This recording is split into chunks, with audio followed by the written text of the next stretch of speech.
जय हिंद बच्चों, नमस्कार। कैसे हैं आप सभी। मैं उम्मीद करता हूं कि आप लोग बहुत अच्छे होंगे और आपकी पढ़ाई भी बहुत ही अच्छी चल रही होगी। तो बच्चों, आज के क्लास में हम लेके आए हैं आपके लिए क्लास 12th केमिस्ट्री का पूरे 70 मोस्ट इंपॉर्टेंट ऑब्जेक्टिव क्वेश्चन। और साथियों, ये सारे प्रश्न आपके बोर्ड एग्जाम के दृष्टिकोण से बहुत ज्यादा इंपॉर्टेंट है। तो आज के क्लास को बिल्कुल ध्यान से देखिएगा और इस क्लास में दिए जाने वाले सभी प्रश्नों को आप लोग अच्छे से याद भी करते चलिएगा, क्योंकि इस टाइप के प्रश्न आपके एग्जाम में हर एक बार पूछे जाते हैं। ओके, चलिए फिर क्लास को स्टार्ट करते हैं। पहला नंबर सवाल आपके सामने है, तो सभी बच्चा पार्टी हमारे साथ आंसर को जरूर लगाते चलिएगा। आंसर लगाने से प्रश्न आपको क्लास में अच्छे से याद हो जाएगा। ओके, देखिए पहला नंबर सवाल है, निम्नलिखित में कौन सा धातु सामान्यतः मुक्त अवस्था में पाया जाता है। ये जो है कई बार एग्जाम में पूछा गया है। निम्नलिखित में कौन सा धातु है जो सामान्यतः मुक्त अवस्था में पाया जाता है, तो वो सोना होता है। कौन सा बच्चों, जिसका संकेत आप Au कहते हो। ये भी बात आप याद रखिएगा। एक बार पूछा था कि सोना का संकेत क्या होता है, तो Au होता है। नींद वाला सोना नहीं है बच्चों, ये धातु है, इसीलिए correct answer option number B हो जाएगा। इसी प्रकार से चांदी का क्या होता है, Ag, ये भी याद रख लो आप लोग। चलो अगला नंबर सवाल का जवाब जल्दी से बताओ। निम्नलिखित धातुओं में किसके निष्कर्षण में वैद्युत धातु कर्म का उपयोग होता है। जल्दी से बताएंगे सभी बच्चे। निम्नलिखित धातुओं में किसके निष्कर्षण में वैद्युत धातु कर्म का उपयोग होता है, तो वो सोडियम होता है। अब सोडियम का संकेत क्या होता है, Na होता है बच्चा। चलो आगे बढ़ते हैं बच्चा पार्टी। आज का ये क्लास बहुत ज्यादा इंपॉर्टेंट है, इसलिए सभी बच्चे एक बार क्लास को लाइक कर दीजिएगा, तो पढ़ाने में और भी मजा आ जाएगा। इसलिए सारे साथी एक बार क्लास को लाइक कर लीजिएगा। आज तबीयत थोड़ा डाउन है, फिर भी हमने सोचा क्लास तो देना पड़ेगा बच्चे को, इसलिए बता दो जिसमें दो अलग अलग धातु उपस्थित होते हैं वह कौन सा अयस्क होगा। जिसमें दो अलग अलग धातु होते हैं तो आप क्या बता के चलते हो बच्चा पार्टी, बताओ कौन सा। कॉपर पायराइट होता है, क्योंकि कौन सा होता है, Fe2 होता है। क्या बताओ, कॉपर। ये देखो Cu तो ये हो गया Cu और Fe2, मतलब इसमें दो हो जाता है ना बच्चा, ये हमारा अलग अलग हो जाता है। ओके, चलो अगला नंबर सवाल का जवाब जल्दी से बता दो। लोहे का मुख्य ऑक्साइड अयस्क कौन सा होगा। यहाँ पे लोहा का वो भी मुख्य पूछा गया है, तो वो होता है हेमेटाइट। अगर ये पूछता कि लोहा का कौन सा अयस्क है, तो हम हेमेटाइट, सिडेराइट ये सब लगाते हैं, लेकिन यहाँ पे लोहा का मुख्य ऑक्साइड अयस्क पूछा है जो कि हेमेटाइट होगा। कौन सा इसका सूत्र क्या होता है बच्चों, Fe2O3 होता है। ये भी बात आप याद रखोगे, यह एक प्रकार का ऑक्साइड अयस्क है। पूछेगा निम्नलिखित में कौन एक ऑक्साइड अयस्क है, क्योंकि लास्ट में इसमें ऑक्सीजन है, तो ये बात आप याद रखोगे, यह एक ऑक्साइड अयस्क भी है। चलो आगे बढ़ते हैं। प्रश्न आपके सामने है, धातु के ऑक्साइड को कार्बन या कार्बन मोनोऑक्साइड के द्वारा धातु में अवकृत करने की क्रिया क्या कहलाती है। तो यह बच्चों कहलाती है प्रगलन। क्या कहलाती है, स्मेल्टिंग कहलाती है। ऑप्शन नंबर ए आपका सही जवाब हो जाएगा। बच्चा पार्टी क्लास को लाइक करते जा रहे हो ना, सभी बच्चे करते चलना। चलो अगला नंबर सवाल का जवाब जल्दी से बता दो। निम्नलिखित में से किस धातु के निष्कर्षण के लिए साइनाइड विधि का उपयोग होता है। कौन सा धातु है जिसके निष्कर्षण के लिए बच्चों साइनाइड विधि का उपयोग होता है, वो सोना और चांदी होता है। यानी कि Ag भी हो सकता है और Au भी हो सकता है, ये दोनों के निष्कर्षण के लिए साइनाइड विधि का यूज होता है। तो आपका मिल रहा है Ag, ऑप्शन नंबर बी आपका सही हो जाएगा। अगर ऑप्शन में Au भी होता तो वो भी लगाते, क्योंकि दोनों के निष्कर्षण में साइनाइड विधि का यूज होता है। चलो अगला नंबर सवाल का जवाब बताओ। पायरोलुसाइट निम्नलिखित में किसका अयस्क है। पायरोलुसाइट जो अयस्क है बच्चों, ये मैग्नीज का अयस्क होता है। अब बताओ बच्चों, एक प्रश्न आप लोगों से ये रहा, पायरोलुसाइट का सूत्र क्या होता है, तो सबको पता होगा MnO2 होता है। ये बात याद रखना, एग्जाम में पूछ देगा पायरोलुसाइट का सूत्र क्या होता है, MnO2 होता है, जो कि ये एक प्रकार का मैग्नीज का अयस्क है। चलो अगला नंबर सवाल का जवाब बताओ। निम्नलिखित में कौन सा जिंक का अयस्क नहीं है। कई बार लगातार पूछा गया प्रश्न है कि जिंक का कौन सा अयस्क नहीं है, तो बॉक्साइट नहीं होगा, क्योंकि बॉक्साइट भैया जी ये एल्यूमिनियम का अयस्क है। बॉक्साइट किसका अयस्क है, एल्यूमिनियम का अयस्क है, इसलिए आप लगा के चलते हो, आप ये लगा के चलते हो कौन सा सर, यहाँ पे एल्यूमिनियम हो जाता है। चलो अगला नंबर सवाल का जवाब बताओ, निम्नलिखित में कौन सा कथन है जो करेक्ट है बच्चों, बताओ विच ऑफ द फॉलोइंग, कौन सा स्टेटमेंट इज करेक्ट, कौन सा है जो सही हो जाएगा। आप बताओगे सभी अयस्क खनिज होते हैं, सभी खनिज अयस्क होते हैं, या फिर सभी क्षार भस्म नहीं है, या फिर इनमें से कोई नहीं। 9 नंबर सवाल का जवाब बता रहे हो सभी अयस्क खनिज होते हैं, ऑप्शन ए करेक्ट है। चलो आगे बढ़ते हैं। 10 नंबर सवाल देखो, खनिज जिससे धातु का निष्कर्षण होता है वो क्या कहलाता है बच्चों, जिससे धातु का निष्कर्षण होता है उसे हम लोग अयस्क कहते हैं, और अयस्कों में उपस्थित अशुद्धि को क्या कहते हैं बच्चों, गैंग कहते हैं, और गैंग और फ्लक्स आपस में मिलकर स्लैग का निर्माण करता है, इसलिए ये सब बात आप याद रखोगे। चलो आगे बढ़ते हैं। अगला नंबर सवाल देखो, वात्या भट्टी में निम्नलिखित में किस ऑक्साइड का अपचयन होता है बच्चों, वात्या भट्टी में कौन सा आयरन का ऑक्साइड होता है, ऑप्शन नंबर ए आपका सही जवाब हो जाएगा। सभी बच्चे आंसर को लगाते चलिएगा, क्योंकि बच्चों प्रॉमिस किया है आपने कि हम लास्ट तक आंसर लगाते हुए चलेंगे, ओके, क्योंकि तभी तो आपका अच्छा नंबर आएगा, याद होगा प्रश्न तभी ना। जैसे मानो ये प्रश्न एग्जाम में आ गया, फिर आपने याद नहीं करा तो फिर गलत हो जाएगा वहां पे, इसलिए एक एक प्रश्नों को ध्यान में रखना है जब तक आपका एग्जाम ना हो जाए। बताओ कॉपर का मुख्य अयस्क कौन सा होगा, और जानते हो बच्चों 12th के बाद भी ये सारा प्रश्न आपको आगे काम आने वाला है, जब आप कोई जॉब की तैयारी करोगे तो उसमें भी ये सारा प्रश्न आपको काम आएगा, इसीलिए एकदम पूरे कंसिस्टेंसी के साथ पढ़ाई करना है जब तक आप कुछ नहीं कर लेते।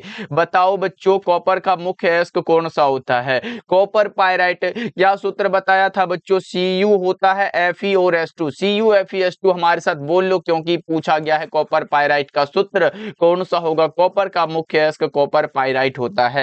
12 नंबर सवाल का जवाब ए हो जाएगा बच्चा।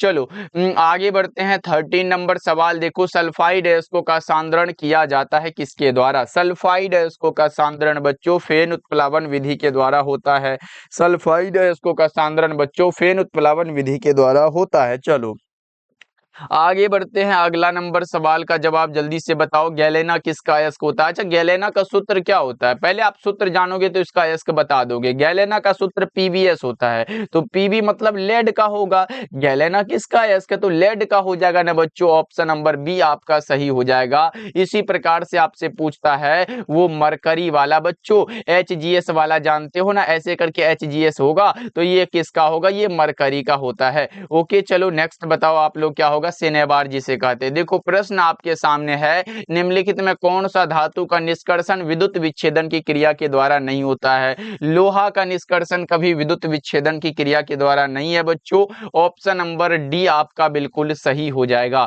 ओके चलो नेक्स्ट बताओ आप लोग। 16 नंबर सवाल है, हूप की विधि के द्वारा निम्नलिखित में किस धातु का शोधन होता है।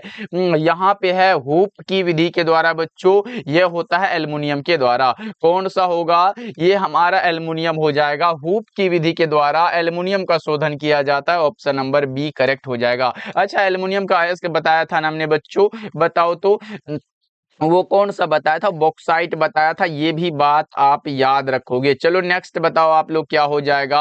अगला प्रश्न है, गैंग और फ्लक्स आपस में मिलके क्या बनाता है बच्चों, गैंग और फ्लक्स आपस में मिलके स्लैग बनाता है, और हमने आपको बताया था कि अयस्कों में उपस्थित अशुद्धि को क्या कहे थे बच्चों, गैंग कहे थे ना, और गैंग और फ्लक्स आपस में मिलके स्लैग बनाता है। चलो नेक्स्ट बताओ आप लोग। 18 नंबर सवाल है, निम्न में से वह लवण जो खनिजों में सबसे कम पाया जाता है, नाइट्रेट होता है, कौन सा बच्चा पार्टी, नाइट्रेट। 18 नंबर सवाल का जवाब आप डी लगाओगे।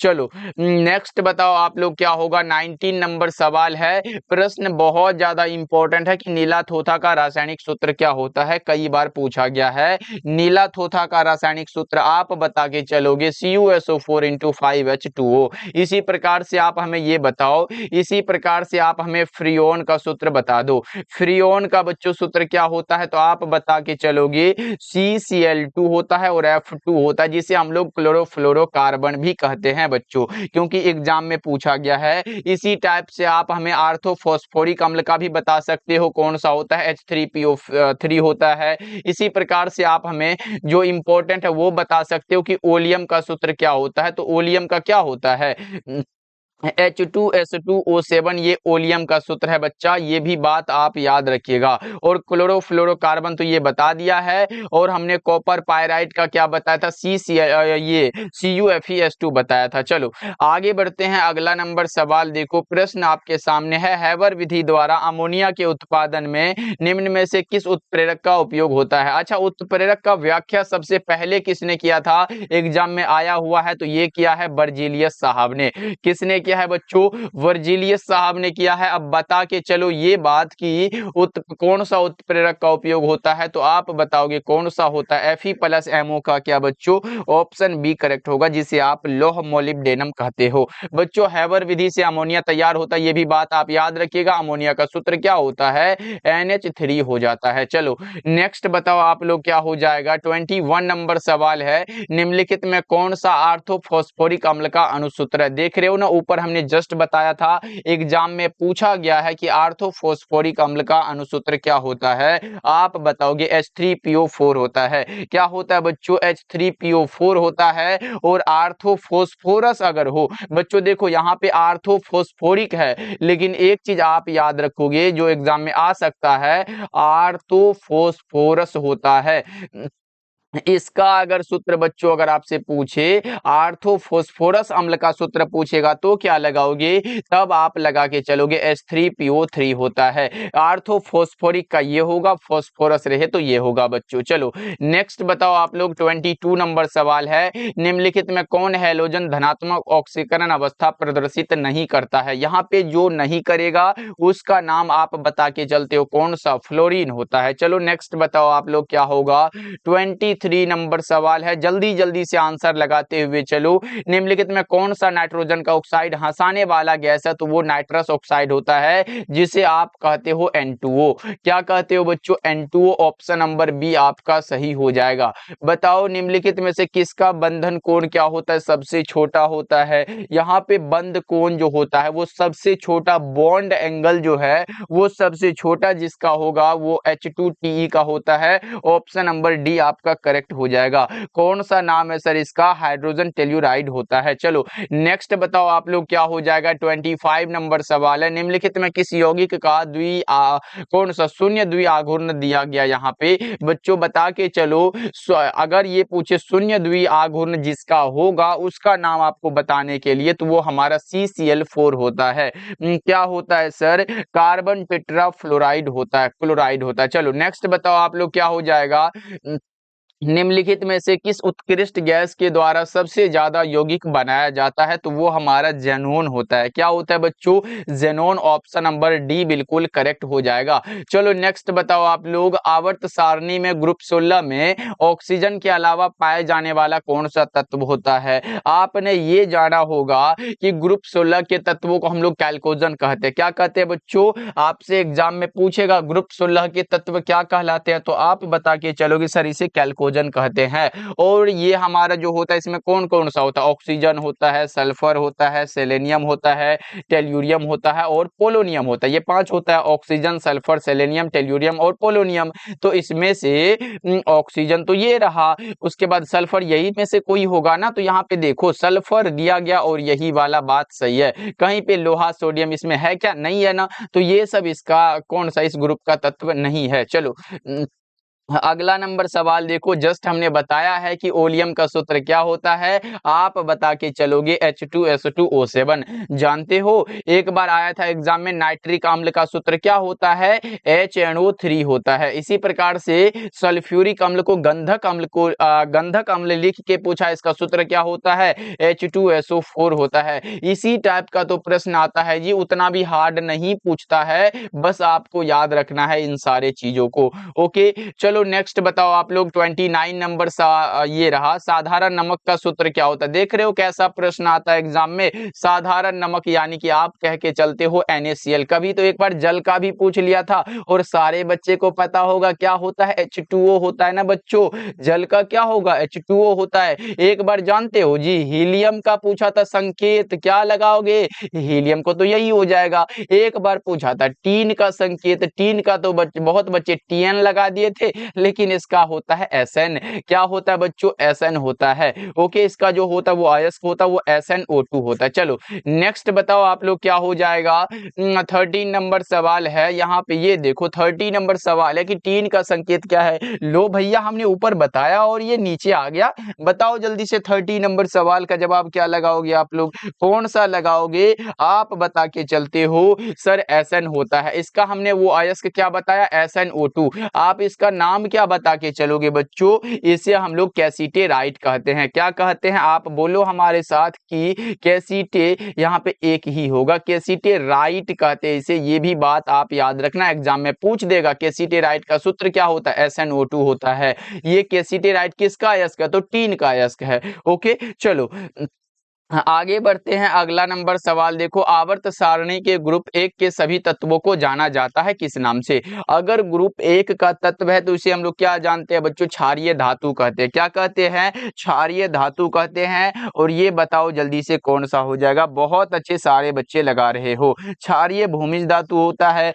और ये वाला हमारा अक्रिय गैस हो जाता है। चलो अगला नंबर सवाल का जवाब जल्दी से बता दो। ये रहा, उजला और पीला फास्फोरस कौन सा होता है? उजला और पीला फास्फोरस वाला बात बताओ जल्दी से। ये हो जाता है अपर रूप। उजला और पीला फास्फोरस क्या है? अपर रूप है।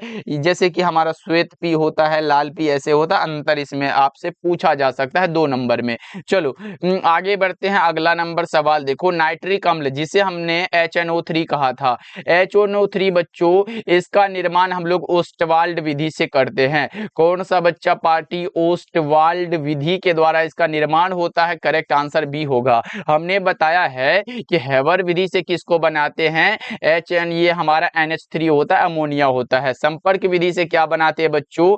H2SO4 का तैयार करते हैं। और प्रकाश संश्लेषण से तो ये हरे पौधे अपना भोजन तैयार करते हैं। तो ये बात आप याद रखोगे। संपर्क विधि से सल्फ्यूरिक अम्ल, ओस्टवाल्ड विधि से नाइट्रिक अम्ल और हेबर विधि से अमोनिया बनाते हैं। तो नाइट्रिक अम्ल कौन सा विधि? ओस्टवाल्ड विधि। करेक्ट आंसर बी हो जाएगा। चलो आगे बढ़ते हैं। ओलियम में H2SO4 के साथ बच्चों हमने क्या बताया था कि ओलियम का सूत्र होता है H2S2O7 होता है ना बच्चों।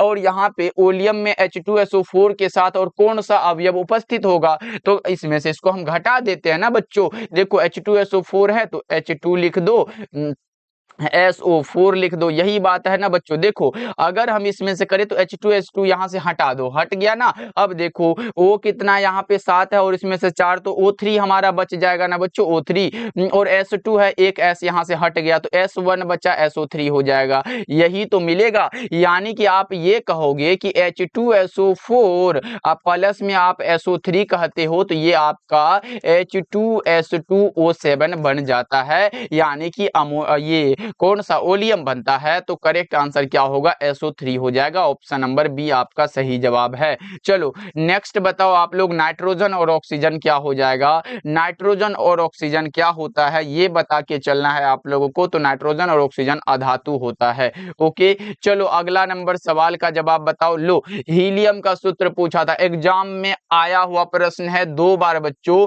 हीलियम का क्या होगा? He होता है। आपको इसमें नहीं भटकना है, He हो जाएगा। ऑप्शन नंबर ए आप लगा के चलोगे। ओके चलो अगला नंबर सवाल का जवाब बताओ। H2SO4 क्या होता है? हमने बताया। देखो यहाँ पे क्या है, H2SO4 यानी कि सल्फ्यूरिक अम्ल जो होता है ये एक द्विभाषमिक अम्ल होता है। कैसा अम्ल है बच्चों? द्विभाषमिक अम्ल है। ऑप्शन नंबर ए करेक्ट हो जाएगा। ये भी बात आप याद रखोगे। H3PO3 भी आए तो भी आप द्विभाषमिक अम्ल ही लगाओगे। चलो नेक्स्ट बताओ आप लोग, चक्रीय मेटाफॉस्फोरिक अम्ल में POP बॉन्ड की संख्या कितनी होती है? POP से बस याद रख लो 3 होते हैं।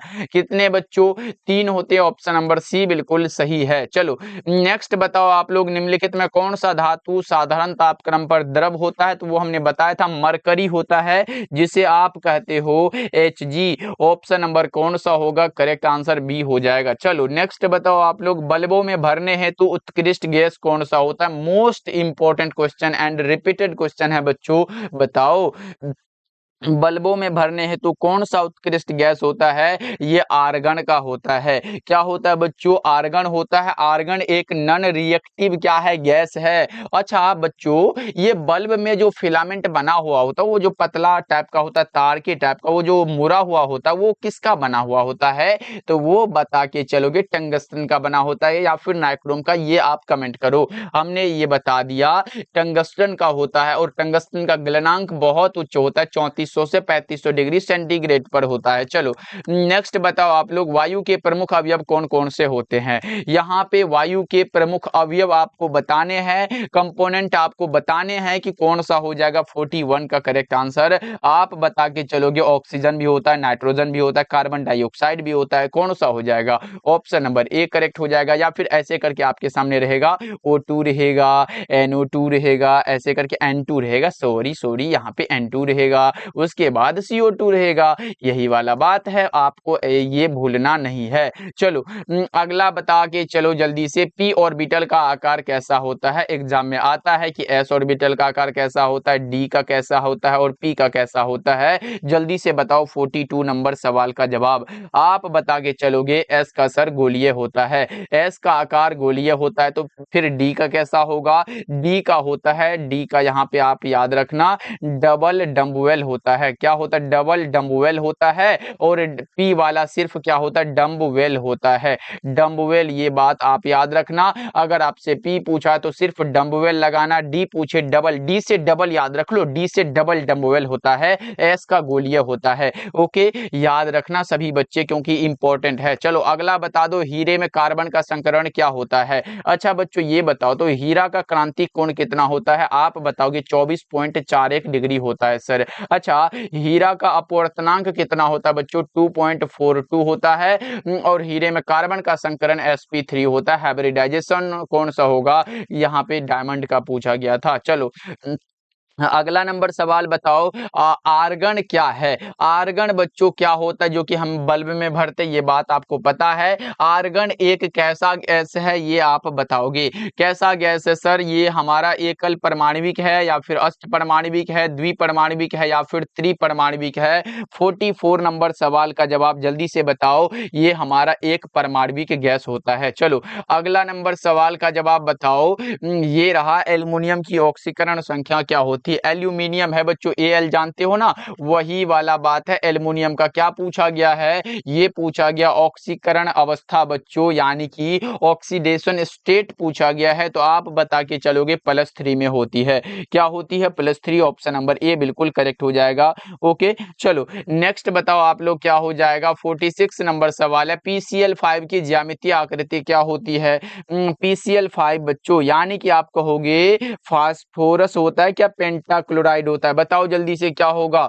PCl5 की ज्यामितीय आकृति कैसी होती है? सबको पता होना चाहिए कौन सा होगा सर? ये हमारा ट्राइगोनल होता है क्या, और बाय पिरामिड होता है। चलो नेक्स्ट नंबर सवाल का जवाब बताओ। 47 नंबर सवाल है, क्रोमियम की अधिकतम ऑक्सीकरण अवस्था क्या होती है? क्रोमियम है, आप बता के चलते हो, क्रोमियम की होती है +6। चलो नेक्स्ट बताओ आप लोग, क्या हो जाएगा? Cu2 प्लस में आयन में अयुग्मित इलेक्ट्रॉन की संख्या कितनी होती है? ये इंपॉर्टेंट है बच्चों, बताओ Cu2 प्लस आयन में अयुग्मित इलेक्ट्रॉन की संख्या कितनी होती है? तो ये हो जाता है 1। ऑप्शन नंबर बी बिल्कुल करेक्ट हो जाएगा। इसी प्रकार से आपसे पूछ सकता है Mn2 प्लस में, Mn2 प्लस में 5 होते हैं। इसी प्रकार आप Fe2 प्लस में बता सकते हो, तो इसमें 4 होती है। चलो नेक्स्ट बताओ आप लोग, क्या हो जाएगा? 49 नंबर सवाल है, निम्नलिखित संक्रमण तत्व के आयनों में कौन है जो अणुचुंबकीय हो जाएगा? अब बताओ जल्दी से। 49 नंबर सवाल का जवाब, Cu2 प्लस जो होता है ये अणुचुंबकीय होता है। ओके चलो अगला नंबर सवाल का जवाब जल्दी से बताओ। निम्नलिखित में किसे मुद्रा धातु कहा जाता है? बच्चों बताओ, मुद्रा धातु किसे कहते हैं? तो ये होता है कॉपर होता है, और ये सोना होता है, ये हमारा चांदी, और ये सोना, यानी कि CuAgAu। ओके चलो नेक्स्ट बताओ आप लोग, क्या हो जाएगा? 51 नंबर सवाल है। बच्चा पार्टी एक बार क्लास को लाइक कर देना, आप लोग भूल जाते हो तो कर दीजिएगा सभी बच्चे। बताओ कौन सा होगा? निम्नलिखित में कौन सा धातु अम्ल से अभिक्रिया कर हाइड्रोजन गैस मुक्त नहीं करता है। बताओ जल्दी से कौन सा होगा? कॉपर होता है, ऑप्शन नंबर सी आपका सही हो जाएगा। चलो नेक्स्ट बताओ आप लोग, लोहा का सबसे शुद्ध रूप कौन सा होता है? लोहा का सबसे शुद्धतम रूप पूछा गया है, पिटवा लोहा होता है। कौन सा लोहा बच्चों? आप बता के चलोगे सर ये पिटवा लोहा है, ऑप्शन नंबर बी आपका सही जवाब हो जाएगा। ओके, 52 नंबर सवाल का जवाब। आप ये भी बात याद रखोगे, इसमें कार्बन की जो प्रतिशत मात्रा होती है वो 0.12% से 0.25% के बीच होती है। चलो नेक्स्ट बताओ आप लोग, 53 नंबर सवाल है, निम्नलिखित में कौन नेस्लर अभिकारक के साथ पीला या भूरा अवक्षेप देता है? जल्दी से बताओ आप लोग 53 नंबर सवाल का जवाब, ये अमोनिया होता है, ऑप्शन नंबर बी करेक्ट हो जाएगा। चलो अगला नंबर सवाल का जवाब बताओ, लोहे को जंग लगने से बचाने के लिए सर्वोत्तम विधि कौन सा होता? आयरन का कैथोड बनाकर, खारे जल में इसे रखकर, या ए और बी दोनों, या इनमें से कोई नहीं। कौन सा होगा? आयरन का कैथोड बनाकर। चलो नेक्स्ट बताओ आप लोग क्या होगा, 55 नंबर सवाल है, निम्नलिखित में क्षारीय भूमिज तत्व कौन सा होगा? क्षारीय भूमिज तत्व पूछा गया है, जल्दी से बता दो कौन सा हो जाएगा। ये आवर्त सारणी के ग्रुप 2 वाला बात पूछा गया है, तो बता दो कौन सा होगा। यही ना, बेरिलियम होता है, मैग्नीशियम, कैल्शियम, ये स्ट्रोंशियम होता है, बेरियम, रेडियम, ये सब होता है। तो बताओ कौन सा हो जाएगा? तो इसमें तो कोई है नहीं, तो इनमें से कोई नहीं आपका करेक्ट हो जाएगा। चलो अगला नंबर सवाल का जवाब जल्दी से बता दो, किस ग्रुप के तत्वों को संक्रमण तत्व कहा जाता है, ट्रांजिशन एलिमेंट कहा जाता है? तो वो डी वाला होता है, ग्रुप डी वाला होता है बच्चों। ऑप्शन नंबर कौन सा? 56 का सी हो जाएगा। चलो नेक्स्ट नंबर सवाल का जवाब बताओ, किस ग्रुप के तत्वों को अंतः संक्रमण कहा जाता है? तो वो एफ ब्लॉक वाला होता है, और एफ ब्लॉक वाला में कौन सा होता है? लेंथेनाइड एंड एक्टिनाइड होता है, ऑप्शन नंबर सी आपका सही हो जाएगा। चलो नेक्स्ट बताओ, निम्नलिखित में कौन सी धातु द्रव अवस्था में होती है? कौन सी ऐसी धातु है जो द्रव अवस्था में होती है? तो वो पारा Hg, जिसे मरकरी आप कहते हो। चलो अगला बताओ, संक्रमण धातुओं की कुल श्रेणियां कितनी है? संक्रमण धातुओं की कुल श्रेणियां होती है 4, ऑप्शन नंबर ए करेक्ट हो जाएगा। चलो अगला बता के चलो जल्दी से, निम्नलिखित में से किस तत्व में 4f ऊर्जा स्तर क्रमिक रूप से बढ़ता है? एक होता है 4f और दूसरा होता है 5f। बताओ 4f वाला अगर आपसे पूछा गया तो वो लेंथेनाइड होता है, 5f वाला किस में होता है? वो एक्टिनाइड में होता है, एफ ब्लॉक वाला बात हो रहा है। चलो नेक्स्ट बताओ आप लोग, निम्नलिखित में कौन सी इकाई विलयन की सांद्रता का वाष्प दाब से संबंध बताने के लिए उपयोगी है? निम्नलिखित में कौन सी इकाई है बच्चों विलयन की सांद्रता का वाष्प दाब से संबंध बताने के लिए उपयोग होता है? 61 का बताओ कौन सा होगा? आप बताओगे मोल अंश होता है, आपने पढ़ा होगा P बराबर क्या होता है? P नोट इंटू एक्स होता है, ये फॉर्मूला ध्यान में रखना। चलो नेक्स्ट बताओ आप लोग, 62 नंबर सवाल है, जब सेल में कोई धारा प्रवाहित ना हो रही हो तो इलेक्ट्रोड के विभवों में अंतर को क्या कहेंगे? इसको हम लोग कहते हैं सेल का कौन सा होता है? EMF कहते हैं बच्चों, इलेक्ट्रोमोटिव फोर्स कहते हैं, सेल का विद्युत वाहक बल कहते हैं। चलो अगला बता के चलो, विद्युत अपघट्य विलयन की चालकता निर्भर करती है बच्चों, किस पर निर्भर करती है? विद्युत अपघट्य में विलयन की चालकता किस पर निर्भर करती है? ये करती है विद्युतीय अपघट्य की प्रकृति पर और विद्युत अपघट्य की सांद्रता पर, प्रकृति और सांद्रता दोनों पर, ऑप्शन नंबर सी आपका सही हो जाएगा, ए और बी दोनों। चलो अगला बता के चलो जल्दी से, निम्नलिखित में कौन से जोड़े क्रमशः चतुष्फलकीय और अष्टफलकीय वाइड होता है? HCP और CCP होता है। क्या होता है? HCP और CCP होता है। चलो नेक्स्ट बता के चलो, निम्नलिखित में कौन सा जालक ठोस है? अब जालक ठोस बताओ कौन सा हो जाएगा? 65 तो आपके सामने है, जल्दी से बता के चलो निम्न में कौन सा है जो जालक ठोस है? तो वो हीरा हो जाएगा। यहाँ पे आपसे लेटिस कौन सा होता है? लेटिस वाला पूछा गया, तो हमारा करेक्ट आंसर सी हो जाएगा। चलो नेक्स्ट बताओ, ग्रेफाइट को किस रूप में वर्गीकृत नहीं किया जा सकता है? आपको ये पता होगा, ग्रेफाइट एक सहसंयोजक ठोस है। ग्रेफाइट क्या है? सहसंयोजक ठोस है तो बताओ किस रूप में इसे वर्गीकृत नहीं किया जा सकता है। इसे आयनिक ठोस हम नहीं कह सकते हैं, क्योंकि सहसंयोजक ठोस को ही जालक ठोस कहते हैं। ये हमारा चालक और जालक दोनों होता है, सहसंयोजक ठोस कहते हैं। ये सब कहेंगे लेकिन आयनिक नहीं कहेंगे, क्योंकि आयनिक वाला कौन सा होता है, NaCl होता है, उसके बाद KCl होता है, ये सब होता है। जैसे कि Na+ हो जाता है और Cl-, ये वाला आयन वाला बात इसमें नहीं आएगा। ऑप्शन नंबर डी आपका सही हो जाएगा। ओके, चलो निम्नलिखित में किस दोष को विस्थापन दोष भी कहा जाता है। लो इंपॉर्टेंट क्वेश्चन है, विस्थापन दोष हम लोग किसे कहेंगे, आप बता के चलते हो। फ्रेंकल दोष को विस्थापन दोष कहते हैं। शॉर्टकी दोष के कारण ठोस का घनत्व कम हो जाता है, ये बात आप याद रखोगे। चलो अगला बता के चलो जल्दी से, क्वार्ट्ज क्या होगा। देखो अगर हमारा क्वार्ट्ज ग्लास होता तो ओ क्रिस्टल लगाते, जबकि यहाँ पे क्वार्ट्ज पूछा गया है तो ये क्रिस्टल, ये ठोस होगा। अगर क्वार्ट्ज बच्चों ग्लास होता है ना तो वो बात आप लगाते कि ओ क्रिस्टल है। चलो नेक्स्ट बताओ आप लोग क्या हो जाएगा। विलियन के अनुसंख्यक गुणधर्म वे होते हैं जो किस पर निर्भर करते हैं, तो हमने क्या बताया था, विलियन का अनुसंख्यक गुणधर्म वह है जो विलियन में उपस्थित विलय के कणों की संख्या पर निर्भर करता है। तो केवल कणों की संख्या पर यह निर्भर करेगा। ऑप्शन नंबर सी आपका बिल्कुल सही हो जाएगा। ओके, चलो आगे बढ़ते हैं। निम्नलिखित में किसका उपयोग कीटाणुनाशक के रूप में किया जाता है। यहाँ पे कीटाणुनाशक के रूप में जिनका उपयोग करते हैं वो बताओ, तो वो होता है कोलाइडी गंधक का उपयोग। ऑप्शन नंबर ए करेक्ट हो जाएगा। अब बच्चा पार्टी सच सच बताना कि आप इस 70 ऑब्जेक्टिव में कितना सही कर पाए हो, जिससे कि हमें भी पता चले कि आप कितना सही कर पाते हो। ओके बच्चों, चलो। और हाँ, जितने भी बच्चे हमारे द्वारा तैयार फिजिक्स, केमिस्ट्री और बायोलॉजी के इंपॉर्टेंट क्वेश्चन वाला नोट्स लेना चाहते हो तो वो जरूर लीजिएगा, क्योंकि बच्चों उसमें हम बहुत कम ये क्वेश्चन दिए हैं। जैसे एक विषय की बात करें तो 50 से 60 सब्जेक्टिव रहेगा और 200 के पास ऑब्जेक्टिव रहेगा।